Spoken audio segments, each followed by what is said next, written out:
Hello everyone, welcome back. Previous వీడియోస్లో మనం already multiple topics గురించి చూసాము. అంటే 12th వీడియో దగ్గర నుంచి 20th వీడియో వరకు ప్రోగ్రామ్ అంటే ఏంటి, ప్రాసెస్ అంటే ఏంటి, ప్రాసెస్ కంట్రోల్ బ్లాక్ ఏంటి, కాంటెక్స్ట్ స్విచ్చింగ్ ఏంటి, ప్రాసెస్ లైఫ్ సైకిల్ ఏంటి, 7 స్టేజెస్ ఏంటి, నార్మల్ 5 స్టేజెస్ ఏంటి, అలాగే kernel mode versus user mode, threads in operating system, ఇవన్నీ కూడా చూసాము. అలాగే user level threads, colonel level threads and system calls అంటే ఏంటి, వీటన్నిటి గురించి కూడా మనం ప్రీవియస్ వీడియోస్లో చూసాము. వాటన్నిటికి ఒక చిన్న షార్ట్కట్ సమ్మరీ లాంటిది ఈ వీడియో అనమాట.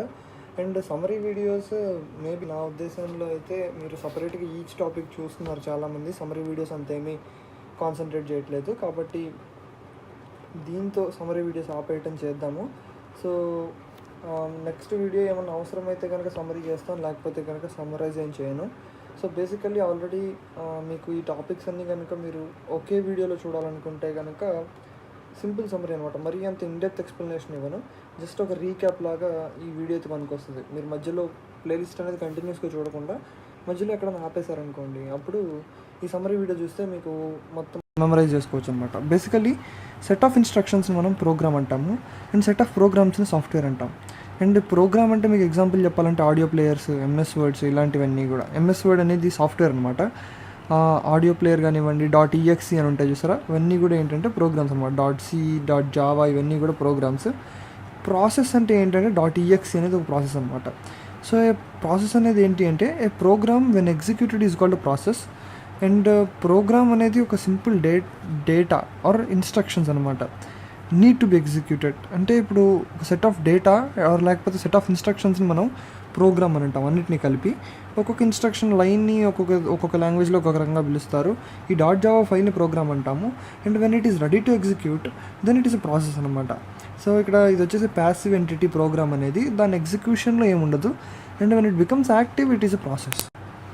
అండ్ ఇది వచ్చేసి సెకండరీ హార్డ్ డిస్క్లో ఉంటాయి అన్నమాట ప్రోగ్రామ్స్ అనేవి. ఈ ప్రాసెస్లు అనేవి ర్యామ్లో ఉంటాయి అన్నమాట. Okay, and it is volatile and it is non volatile. Volatile అంటే ఏం లేదు, వాలటైల్ అంటే user interaction or change, and non volatile అంటే యూజర్ ఇంట్రాక్షన్ కావాలన్నమాట. RAM will be empty after restart, so it is volatile memory. Okay, ఆటోమేటిక్గా user instruction లేకుండానే ఆటోమేటిక్గా RAM అనేది క్లియర్ అయిపోతుంది మీరు రీస్టార్ట్ చేస్తే. కాబట్టి అది వచ్చేసి వాలటైల్ మెమరీ అంటాం అన్నమాట. ఓకే, సో ఇప్పుడు సో మీకు ఈ టాపిక్ అంతా నేనేం ఎక్స్ప్లెయిన్ చేయను. మీకు కావాలంటే కనుక సింపుల్గా ఒకసారి ఆ వీడియోలోకి వెళ్ళి చూడండి, మీకు అర్థమవుతుంది. ఇవన్నీ స్ట్రైట్గానే ఉంటాయి కాబట్టి no issue. And it is process control block. This is process control block. బేసిక్గా ఒక ప్రాసెస్కి చాలా రకాల ఐడెంటిటీస్ ఉంటాయన్నమాట. Example process number, address of instruction. అంటే ఇప్పుడు ఒక ప్రాసెస్ అనేది ప్రియంప్ట్ అయింది అనుకోండి, ప్రియంప్షన్ గురించి నేను ఆల్రెడీ చెప్పాను. ఇప్పుడు ఒక ప్రాసెస్ అనేది ప్రియంప్ట్ అయింది అనుకోండి, కంటెక్స్ట్ స్విచ్చింగ్ ఇది. సో ఈ కంటెక్స్ట్ స్విచ్చింగ్ గురించి నేను చెప్తాను చూడండి. ఒక ప్రియంప్ట్ అయింది అనుకుందాం ఫర్ ఎగ్జాంపుల్. అంటే ఒక ప్రాసెస్ నుంచి CPU అనేది ఇంకో ప్రాసెస్కి షిఫ్ట్ అయింది. దీంట్లో 3 లైన్స్ ఎగ్జిక్యూట్ చేసింది, అండ్ దీంట్లో ఫస్ట్ లైన్ దగ్గర ఉందన్నమాట.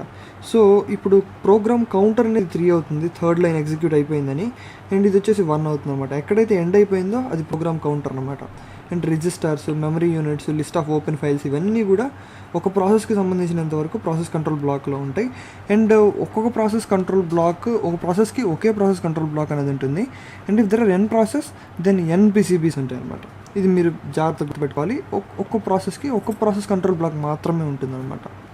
Okay, that is also program. Okay, and context switching అంటే నేను ఆల్రెడీ ఇప్పుడు చెప్పాను కదా, ఒక ప్రాసెస్ అనేది వెయిట్ చేస్తున్నప్పుడు ఇంకొక ప్రియారిటీ ప్రాసెస్ అనేది కనుక వస్తే కనుక దెన్ ఈ ప్రాసెస్ని హోల్డ్లో పెట్టి CPU అనేది ఆ ప్రియారిటీ ప్రాసెస్ ఏదైతే వచ్చిందో దాంట్లోకి షిఫ్ట్ అవుతుంది అనమాట.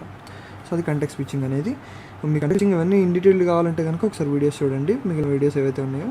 బేసికల్గా మనం ప్రాసెస్ని టూ బేసిక్ డివిజన్లు అనేది చేస్తూ ఉంటాం. ఒకటేమో ఈవెంట్ స్పెసిఫిక్, అంటే CPUతో ఎక్కువ పనిచేస్తుందా, IOతో ఎక్కువ పనిచేస్తుందా అని.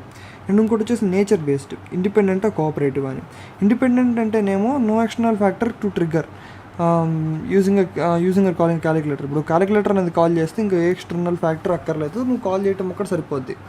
ఓకే, అదే మీరు కోఆపరేటివ్ అంటే ఏంటంటే the process which works on occurrence of any event and outcome effects on the other parts. ఇప్పుడు ఫర్ ఎగ్జాంపుల్ ఒక సాఫ్ట్వేర్ ఇన్స్టాల్ చేస్తున్నారు అనుకోండి, అప్పుడు అది మిగిలిన సిస్టమ్ ప్రాసెస్ల మీద ఎఫెక్ట్ చూపిస్తుంది. సో అది ఒక కోఆపరేటివ్ ప్రాసెస్ అనమాట. అండ్ ఇండిపెండెంట్ ప్రాసెస్ అంటేనేమో ఆల్రెడీ చెప్పినట్టు వేరే వీటిని ట్రిగ్గర్ చేయదు.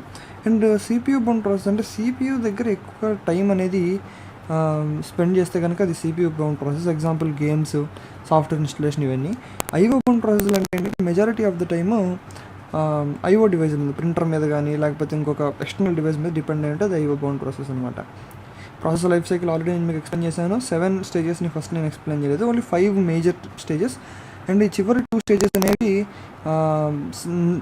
దాని తర్వాత వీడియోలో మళ్ళీ చెప్పాను అనమాట. సో ఫస్ట్ బేసిక్గా new state, ready state, running state, blocked state, terminated state, suspended ready state, suspended black state. వీటికి మీకు ఎక్స్ప్లెనేషన్ కావాలంటే ఒకసారి వెళ్ళి ఆ వీడియోస్ ఇన్ డీటెయిల్గా చూడండి. సో బేసిక్గా సిస్టమ్ కాల్స్ అంటే ఏమేమి ఉంటాయంటే fork, admit, dispatch, interrupt, preempt, block, wait, resume, exit and terminate ఇవన్నీ కూడా మనకి సిస్టమ్ కాల్స్ కిందకు వస్తాయన్నమాట. సో ఇవి ఏం చేస్తాయి ఏంటి అని చెప్పి నేను ఇక్కడ యాక్షన్ కూడా రాశాను. సో ఫోర్క్ అనేది కొత్త ప్రాసెస్ని క్రియేట్ చేస్తుంది, అడ్మిట్ అనేది న్యూ స్టేట్ నుంచి రెడీ స్టేట్లోకి మారుస్తుంది, డిస్పాచ్ అనేది రెడీ స్టేట్ నుంచి రన్నింగ్ స్టేట్లోకి పంపిస్తుంది, ఇంటరప్ట్ అనేది రన్నింగ్ స్టేట్ నుంచి రెడీ స్టేట్కి పంపిస్తుంది, బ్లాక్ ఆర్ వెయిట్ అనేది రన్నింగ్ స్టేట్ నుంచి బ్లాక్డ్ స్టేట్కి పంపిస్తుంది, రెజ్యూమ్ అనేది బ్లాక్డ్ స్టేట్ నుంచి రెడీ స్టేట్కి పంపిస్తుంది, ఎగ్జిట్ ఆర్ టర్మినేట్ అనేది రన్నింగ్ నుంచి ఎగ్జిట్ స్టేట్కి అయితే పంపిస్తుంది అనమాట. సో ఇది వచ్చేసి జాబ్ క్యూ. వీటన్నిటి గురించి కూడా నేను మీకు ఎక్స్ప్లెయిన్ చేశాను. దాంట్లో క్లియర్గా ఈ డయాగ్రామ్ మొత్తం కూడా నేను జాగ్రత్తగా ఎక్స్ప్లెయిన్ చేశాను, డిస్పాచర్ అంటే ఏంటి అని చెప్పి.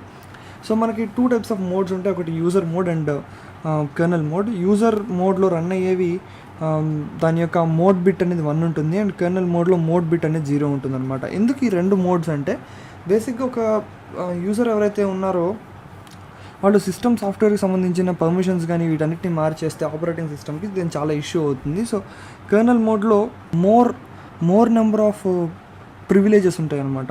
సో అందుకని 2 మోడ్స్ అనేవి ఉన్నాయి. అండ్ వాటి ఆపరేటింగ్ సిస్టమ్స్ ఎలా ఉన్నాయి ఏంటి అని కూడా నేను ఆ వీడియోలో చెప్పాను. మీకు ఎగ్జాంపుల్స్, బ్యాంకింగ్ సిస్టమ్ మీకు ఎగ్జాంపుల్ చెప్తున్నాను, కౌంటర్ 1లో ఏం చేస్తారు, కౌంటర్ 2లో ఏం చేస్తారు, సిస్టమ్ ఏంటి అని ఎగ్జాంపుల్ కూడా చెప్పాను దాంట్లో ఆ వీడియోస్లో. Need of 2 modes. ఈ 2 మోడ్స్ ఎందుకు కావాలి అంటే సెక్యూరిటీ కెన్ బి అచీవ్డ్, ఇవన్నీ కూడా నాన్ ప్రివిలేజ్డ్ ఇన్స్ట్రక్షన్స్కి మనం కెర్నల్ మోడ్కి వెళ్తామని చెప్పాను. అండ్ ఒక క్వశ్చన్ అడిగాను, ప్రివిలేజ్డ్ ఇన్స్ట్రక్షన్ ఈజ్ నీడెడ్, దాని ఆన్సర్.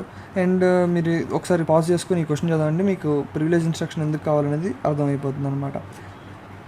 అండ్ నెక్స్ట్ థ్రెడ్స్కి మాట్లాడాలి. So user mode, kernel mode తర్వాత థ్రెడ్స్ అంటే ఏంటి, అసలు థ్రెడ్ ఎందుకు వాడతాం ఏంటి అని చెప్పి కూడా నేను మీకు ఆల్రెడీ ఎక్స్ప్లెయిన్ చేశాను. Thread control block same process control block లాగే ఉంటుంది, థ్రెడ్ కంట్రోల్ బ్లాక్ ఇవన్నీ నేను మీకు ఎక్స్ప్లెయిన్ చేశాను. సో మీకు అర్థమైంది అనుకుంటున్నాను. And user level threads, kernel level threads గురించి కూడా మనం మాట్లాడిన దాని తర్వాత అండ్ సిస్టమ్ కాల్స్ గురించి మాట్లాడడం. సిస్టమ్ కాల్స్ గురించి నేను ఇప్పుడే జస్ట్ చాలా ఎక్స్ప్లెయిన్ చేశాను. వాటిల్లో మనకి ఇంపార్టెంట్ సిస్టమ్ కాల్స్ ఏమేమి ఉంటాయి అనే వాటి గురించి మాట్లాడాను. అండ్ ఈ ఎగ్జాంపుల్ కూడా మీకు క్లియర్గా ఎక్స్ప్లెయిన్ చేశాను. ఈ 4కి = 0 ఫోర్క్ కాల్ ఏం చేస్తుంది, ఎలాగ కాల్ చేస్తుంది అని చెప్పి. అండ్ నెక్స్ట్ వీడియోలో మనం CPU షెడ్యూల్ గురించి మాట్లాడుకుందాం. Thank you for watching. Meet you in the next video.